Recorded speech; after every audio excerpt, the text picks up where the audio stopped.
anyone need a handout still? I gave them to all that are not normally in my class, but anyone in my class that still needs it from last week. I have that one extra. You guys have it? All right. All right, so we're in Leviticus chapter 25. If you turn there. When Scott told me last night that he might need a sub or something due to his kidney stone, I was like, well, probably a little late to get something else to happen. So we're going to throw the rest of you all into the book of Leviticus and give you a little glimpse into some of what we've been looking at here. So chapters 23 and 24, you can see, are a part of this lesson on observing the sacrifice festivals. So in chapter 23, it went through the Sabbath, the Passover, the various feasts of first fruits, of weeks, of trumpets, the Day of Atonement, and the Feast of Booths. All that in chapter 23. And no doubt that is, some of those words are familiar to you from just hearing them in different times, especially, hopefully, particularly things like Passover and the Day of Atonement, things that are a little bit more well-known. And there were certain ways in which their calendar worked and the seasons and when those things would fall in relation to the calendar and sometimes in relation to harvest and all of that. And then chapter 24 had a little bit of an interlude there with lamps that were to be lit, bread that was to be provided for the priests, and then there's a bit there with punishment for blasphemy and a lesson there at the end of 24. So our lesson today is in chapter 25. Hopefully we'll get through and read the whole chapter. It's a pretty lengthy chapter, but fairly well connected in all that it discusses. And we've been on this same handout for, I think this is the third or fourth week, so we are going a little slowly here. Well, the handout that my class has, the one that Scott's class has, is a shortened version. So, speaking of, it's very short, and my actual notes are in there. Give me 1 second.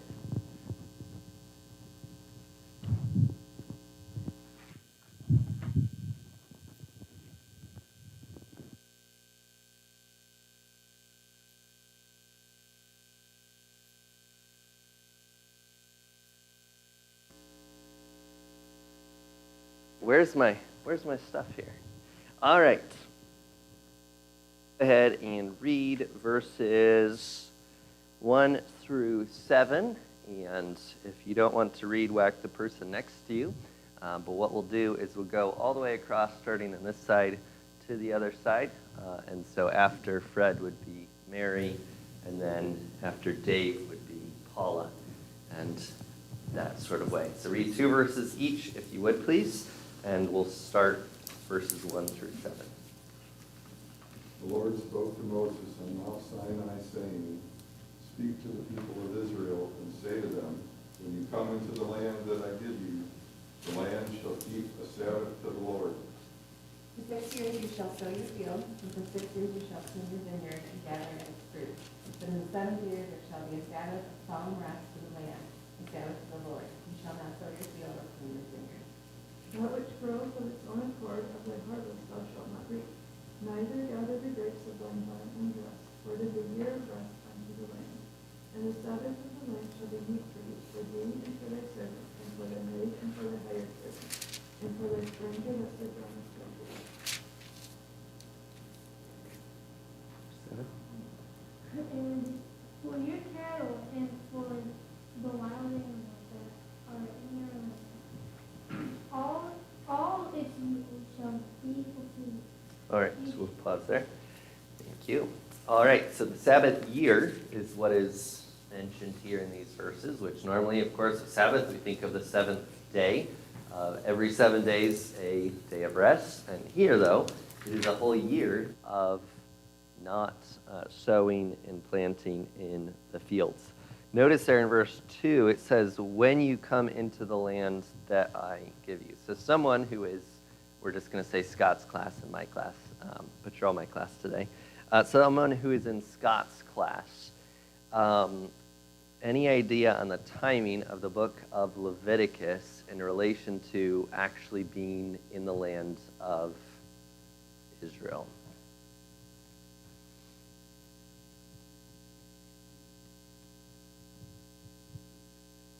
Are they there yet? How soon do you think they're going to get there?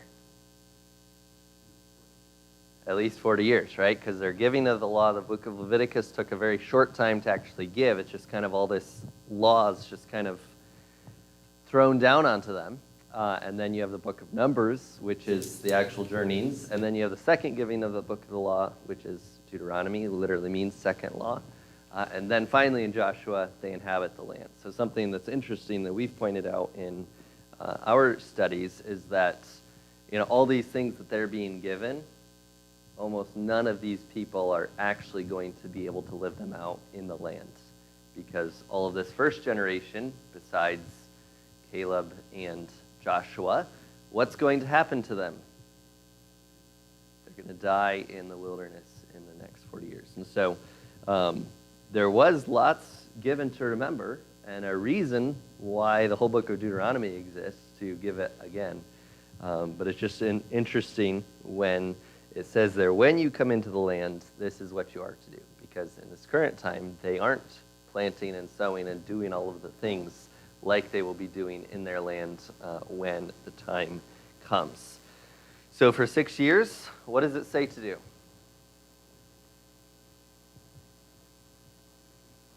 Do things normally, right? Sow your seeds, prune your bushes, make things grow the best that you know how. But in the seventh, it is a Sabbath, not just day of rest, but a Sabbath year where the land is to be given rest. So don't sow it, don't prune it. What were they allowed to do?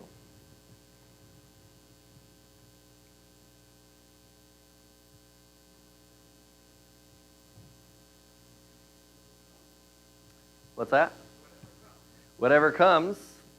Yeah, so you ever see, the next year you go through a field or something, and what happens? There's some old soybeans or some old corn or something that pops on back up through the soybeans or corn that were planted that current year. And so there's new growth, there's things that happen, or if you have a garden and plenty of rotten tomatoes that you cast aside the year before, you get accidentals the next year that spring up everywhere else in the garden. And for us, we found they're way more successful than the new plants that we plant that year. And so there they are. Oh, let's get the tomatoes right in the middle of the bean bush, and et cetera, et cetera.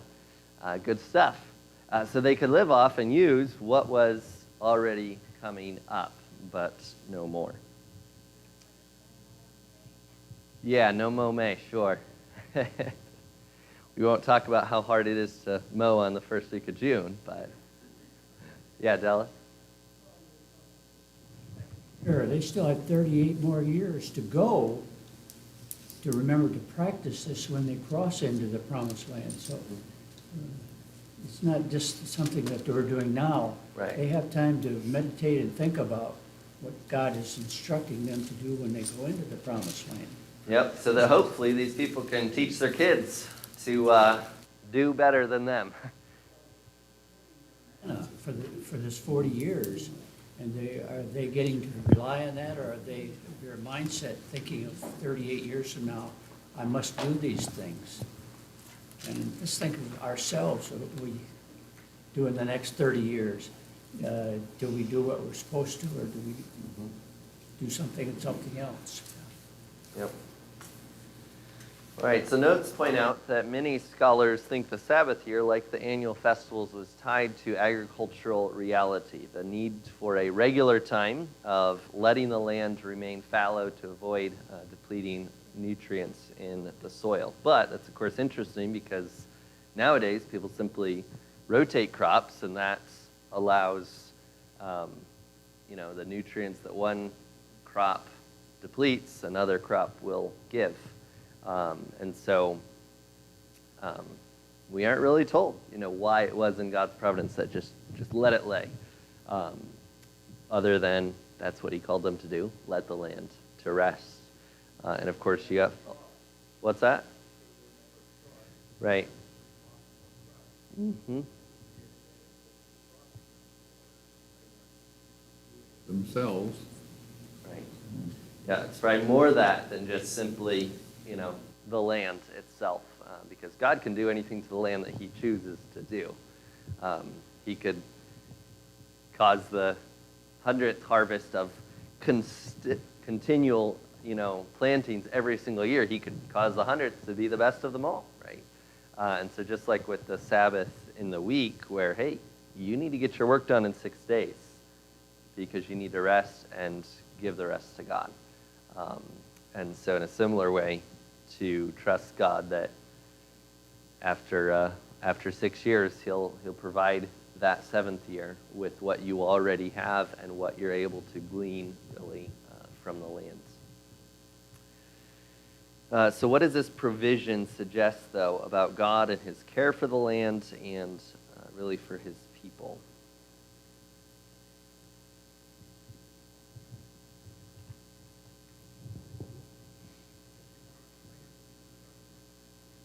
Mm-hmm. Yep. Yeah, the land would be productive. He would bless in the other years as they obeyed him with what he told them to do. Okay? Yeah.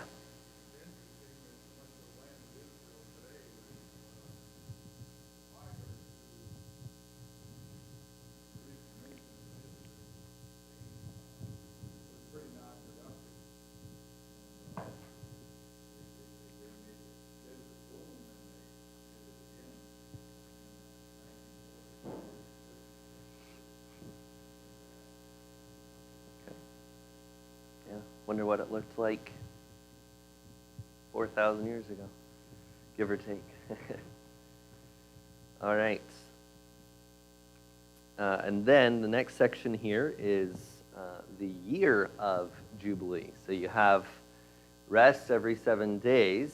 You have rest for a year every 7 years. And then a special year observed every 7th Sabbath year. So after 4950 years.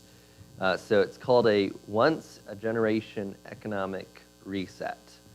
And so the idea here is that even if one generation fell so deeply into debt and the misery that would result from that, the next, and the next generation that followed them, raised in that slavery, family property is lost. The Jubilee year ensured that the emerging generation to follow would receive it back. And so there's provisions for this every 50 years. And notice the connection here as well on the Day of Atonement, which of course was the once a year day when the high priest would go into the Holy of Holies and people's sins would be atoned for there in a way, unlike all of the normal sacrifices. And so year of Jubilee, things are done on that Day of Atonement. So let's start in verse 8, if you could please, with Brian.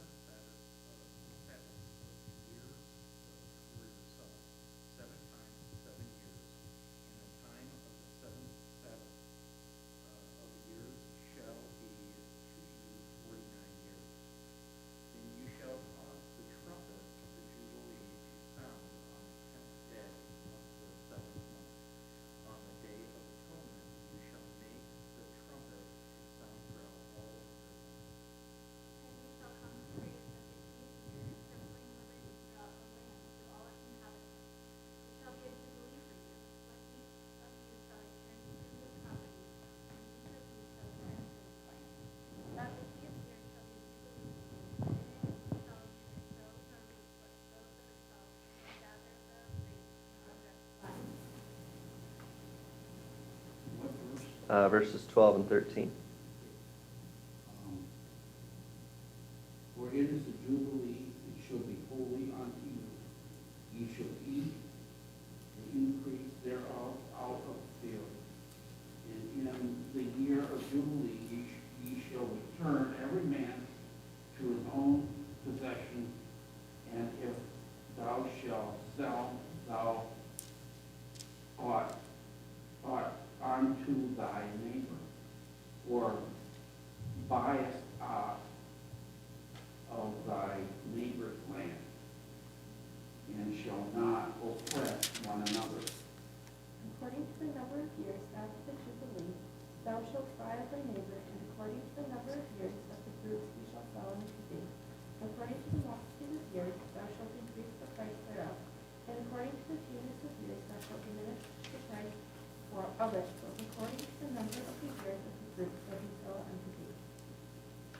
You shall not wrong one another, but you shall fear your God, for I am the Lord your God.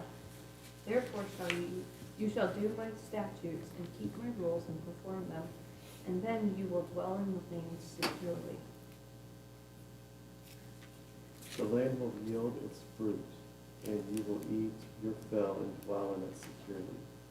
And if you say, what shall we eat in the 7th year, if we may not sow or gather in our crop? Verses 21 and 22.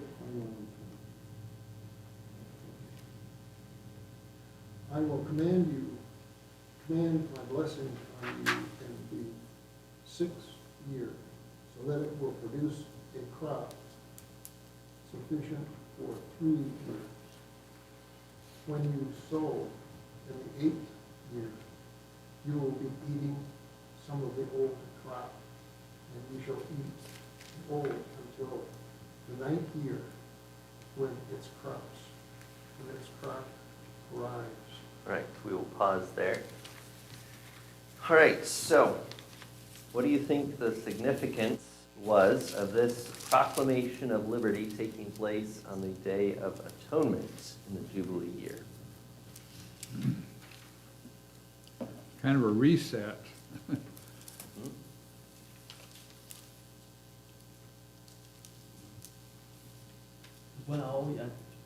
Well, you're actually doing two things, aren't you, in this year? Because it's on the Day of Atonement, too. Day of Atonement. So basically, you're letting anybody go free that has debts or that had debts. But then also, you're also forgiving them of the sin that they might have committed that whole year. So you're doing two important things. Right. Yes, it's kind of some physical aspects of normal debts, and then spiritual debts to sin that are accomplished there, declared there with the trumpet blast on that Day of Atonement just once every 50 years.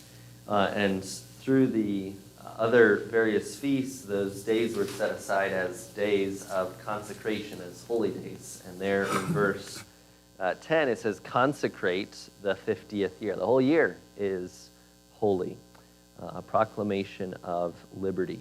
And so each is returned to his own property, to his own clan. You think of, as you just read through the books of history in the Old Testament and where the various tribes are in various times and their regions they're supposed to be in, but then sometimes there's intermarrying between them or between them and non-Israelites, and people are kind of moving all over, but this was the means by which people would come back into the same regions. And once again, they were not supposed to reap even what grows of itself, nor gather the grapes from the undressed vines. So even more strict than the Sabbath year in that regard. And then verses 13 through 17, what is that saying in regards to property being bought back?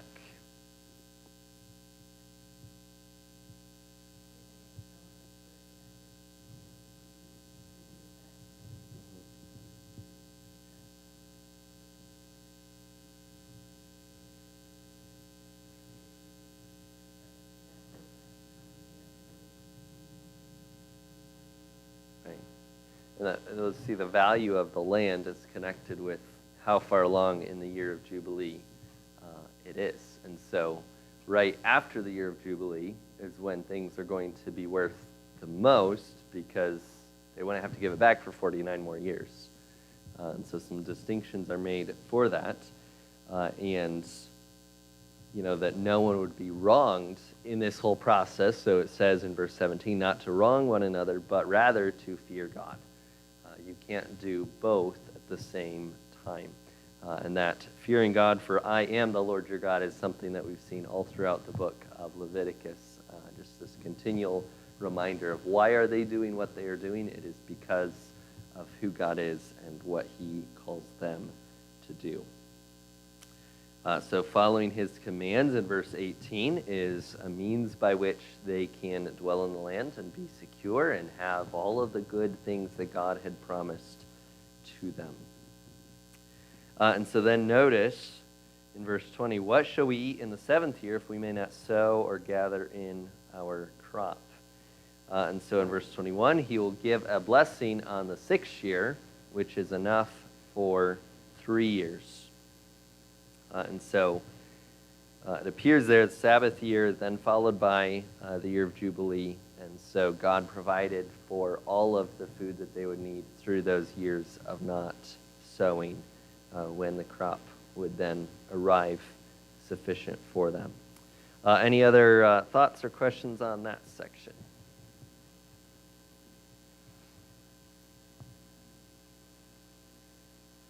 All right. Yeah. Mhm.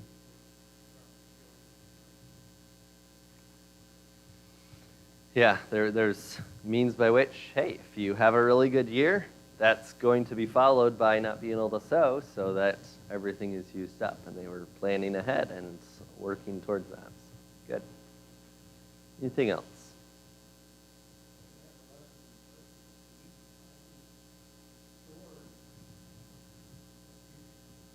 Mm-hmm.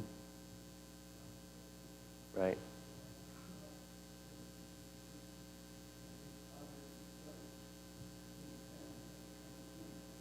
Right.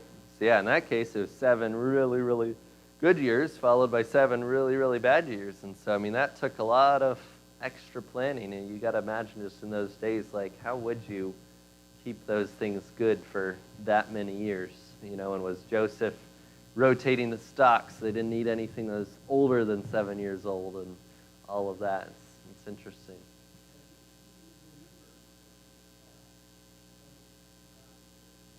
Mm-hmm. Okay. Anything else? All right, so let's go back to verse 23 and 24. Marilyn, can you read that?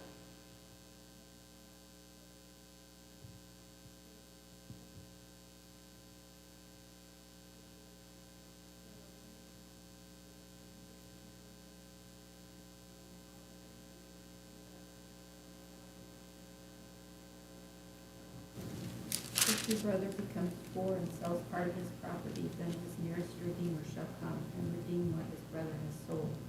If a man has no one to redeem it, and then himself becomes prosperous and finds sufficient means to redeem it, Then let him count the years of the sale thereof, and restore the overplus unto the man to whom he sold it, that he may return unto his possession. But if he be not able to restore it to him, then that which is sold shall remain in the hand of him that hath bought it until the year of Jubilee. And in the Jubilee it shall go out, and he shall return unto his possession.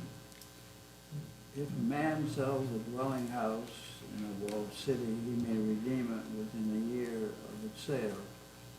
For a full year he shall have the right of redemption. If it is not redeemed within a full year, then the house in the walled city shall belong in perpetuity to the buyer throughout his generations. It shall not be released in the Jubilee. But the houses of the villages that have no wall around them shall be classified with the fields of the land. They may be redeemed, and they shall be released in the Jubilee. And if one of the Levites expresses his rights of redemption, then the house that he was sold in the city that they possess shall be released in the Jubilee. For the house and the city of the Levites are their possessions among the people of Israel. But the fields of the pasture land belonging to those cities may not be sold, for that is their possession forever. All right, so we'll pause there. All right, so more specifically here on the redemption of property and rules that governed what would happen to it when people became poor and had to sell off their lands, and how they would be able to get it back, how kinsmen would help them in that to recover it. in the year of Jubilee would release that. And then some specific things here about houses with or with in villages with or without walls and how those were to be classified and what could be redeemed. Any thoughts or questions here on this section?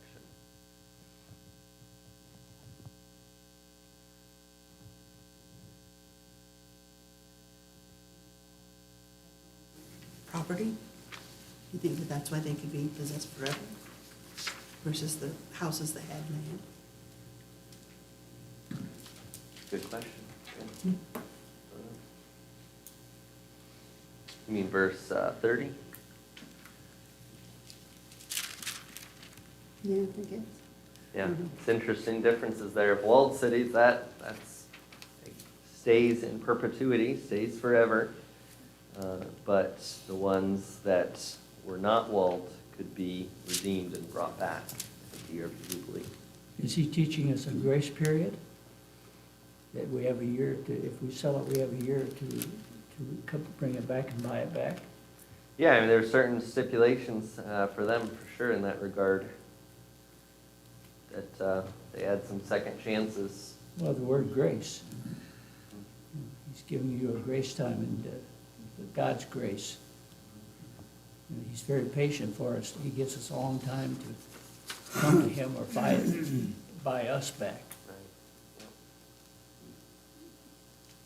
Now, when it's talking about a house with no wall around them, are these meaning houses that are out in the countryside as opposed to within the walled city?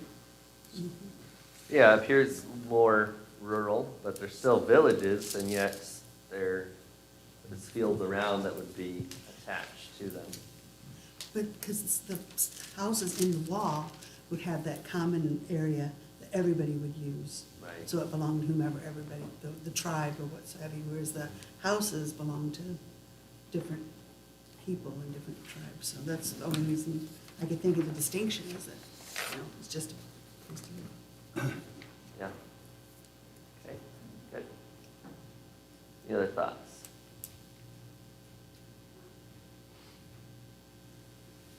How could you concentrate with that loud baby? It's like that all the time. Having a fit over there and it just distracted us all. It's like that mostly at night, all night long. You help my train of thought. I was gonna say, I couldn't hear it. All right. So let's go on to this next section here, verses 35 through 46. Dave and then Jason.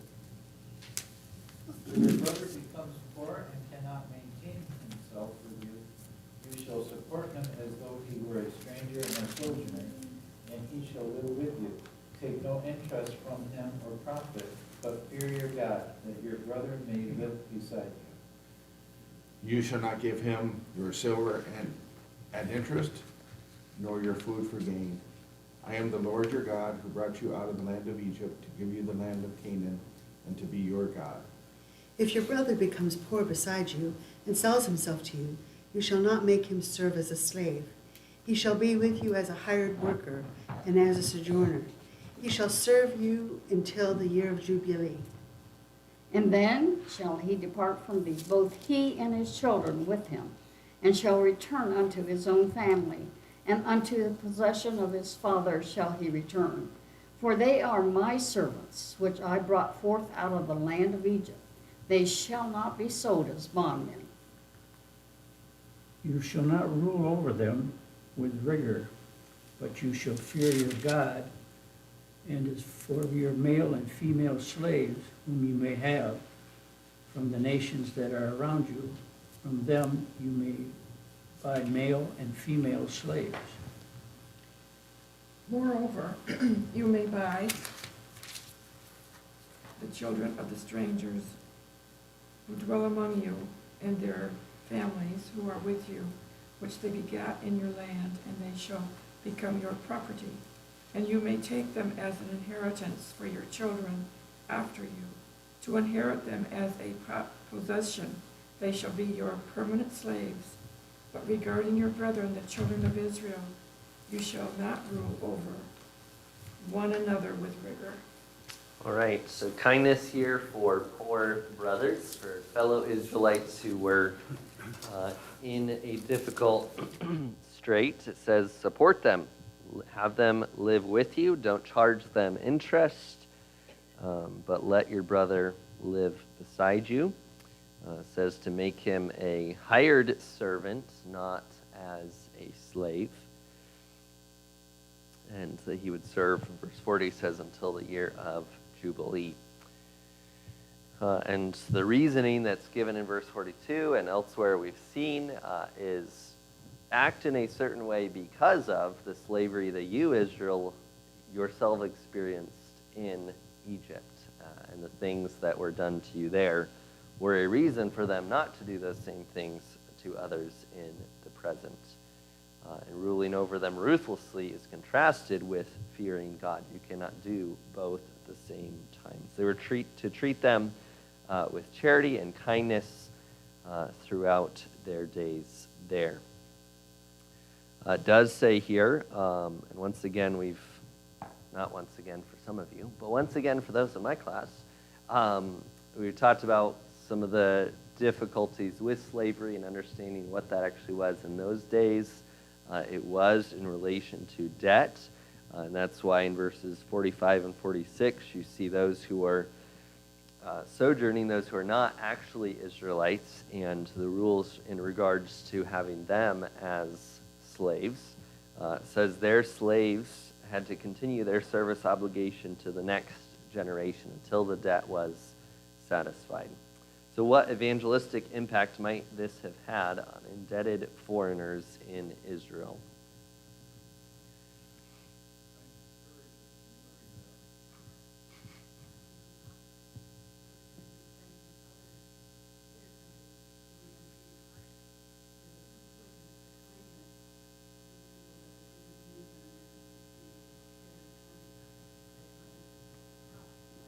Right. I think we have difficulty in it because we're like, how does making you a slave, work to evangelistic good? But yeah, I think you're right in that it was a more normal thing. It was with the goal of paying off a debt, and so you wanted to work for someone good rather than someone bad, and so they would see the kindness of the Israelites in their actions towards them, and maybe cause them to see the one true God.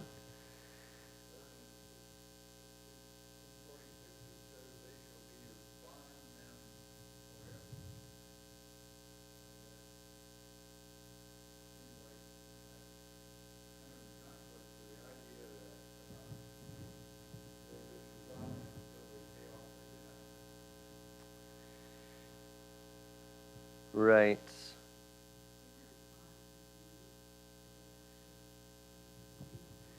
Right, that's what I was thinking. Yeah.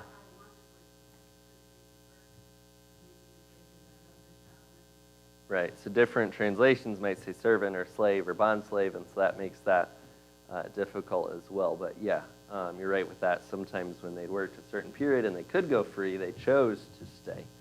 So perhaps that would be what that was referring to, because yeah, typically you weren't going to stay if your debt was paid, even if they weren't people of the land.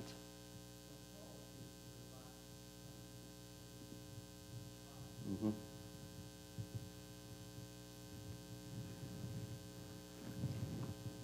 Yeah, and that's once again difficult for our understanding, and yet it pictures being sold to Christ and being in complete submission to Him. That some translations only say servant, or people have a hard time getting to the idea of, well, it is a slave, and that is the same word that's used for both, but slave is really more accurate even in relation to who we are to Christ. So, all right, let's read this last section here. So Richard and Bob, and then we'll come back to Josh. Wax rich by thee, and thy brother that dwelleth by him, or wax poor, and sell himself unto the stranger or sojourner by thee, or to the stock of the stranger's family. After that, he is sold. He may be redeemed again. One of his brothers may redeem him. Either his uncle or, I got quit. Or his uncle or his cousin may redeem him, or a close relative from his clan may redeem him. Or if he grows rich, he may redeem himself. He shall calculate with his buyer from the year when he sold himself to him till the year of Jubilee, and the price of his sale shall vary with the number of years. The time he has with his owner shall be rated as the time of a hired worker. If there are still many years left, he shall pay proportionately for his redemption some of his sale price. If there remain but a few years until the year of Jubilee, he shall calculate and pay for his redemption in proportion to his years of service. You shall treat him as a worker hired year by year. He shall not rule ruthlessly over him in your sight. And if he is not redeemed by these means, then he and his children with him shall be released in the year of Jubilee. For unto me the children of Israel are servants. They are my servants whom I brought forth out of the land of Egypt. I am the Lord your God. All right, so repeated in this is treating others with equity and with justice, and coming back to the fact that they are God's servants. And the fact that Israelites are God's servants is cause for them to treat others in a different way. So some similar things here once again to describe how people could be bought back and things being done fairly, calculating the years until Jubilee, and all of that. And once again, not ruling ruthlessly over them, but treating them with kindness as a neighbor. Yeah, well? I was thinking about when we think of slavery or the idea of slavery or bond servantage and stuff, we're looking at it in our culture of abundance, and we don't think about. We got people who we say, well, they won't do this work, so we got to have illegal people come in and do it for us, But they were in a different setting, different culture, and realistic starvation was always a possibility there, and they couldn't take it for granted like we do. We were sitting down to a dinner one time. We had 2 turkeys and a ham, and I thought, how much we take our food for granted. We got such an abundance of food that none of us ever think about. We always used to say, I'm starving, but we never seriously ever think about really going hungry. And back in this time period, sometimes being a bondservant or a slave was a whole lot better than starving to death. Right, yep, it was. Good. A couple things here. You have a small note on them, just some things to mention. On nature's witness, in the New Testament, Paul wrote that God's invisible attributes, his eternal power and divine nature, have been clearly perceived ever since the creation of the world in the things that have been made. So the calendar of Old Testament Israel drew numerous connections between the nature of God and his design, between that and the demonstrations of his goodness in the seasons. God acted and was good in what he did. Paul's proclamation there of nature's witness might have had in view those clearly perceived demonstrations of God's goodness in the changing seasons of the year, those things which were captured in Israel's calendar. God worked through creation, worked through the world that he had given and had made, and worked so that people could see his hand throughout it all. And even the calendar that God gave to Israel, and the rules and even the nitty-gritty details of how it was to work out all pointed to God's purpose and plan in that. And then in regards to Sunday worship versus Sabbath, the practice of gathering together in local communities for worship every week is rooted in the Sabbath principle stated in Leviticus 23:3, and then of course we've seen the other groups of sevens throughout chapter 25 as well. So in Old Testament, weekly assemblies were held on the 7th day of each week. And most Christians have historically viewed the resurrection of Jesus from the dead on the first day of the week as indicating a change in the day for worship to the first day of the week. And so that Sabbath is Saturday, we worship on a Sunday because of the resurrection of Christ.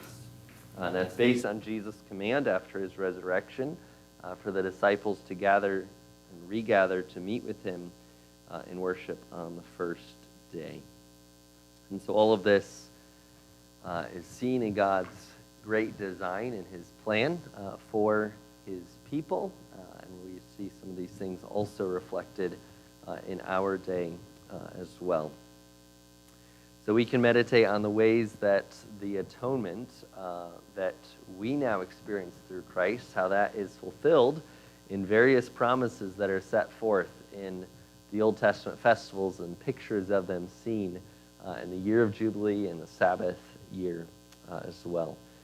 He was our Passover lamb and ascended before us into the true promised land. And so God has accomplished what he has promised in that regard. And so we can look towards heaven as we are preparing and looking forward even to the eternal Sabbath, the rest that God will give in eternity when all rights, all wrongs will be righted and there will be full and perfect peace and no longer the need of this redemption and buying back of land that they experience then. And we can see glimpses of injustice and hurt today as well, but all made right in the end through Christ and what we can have in him.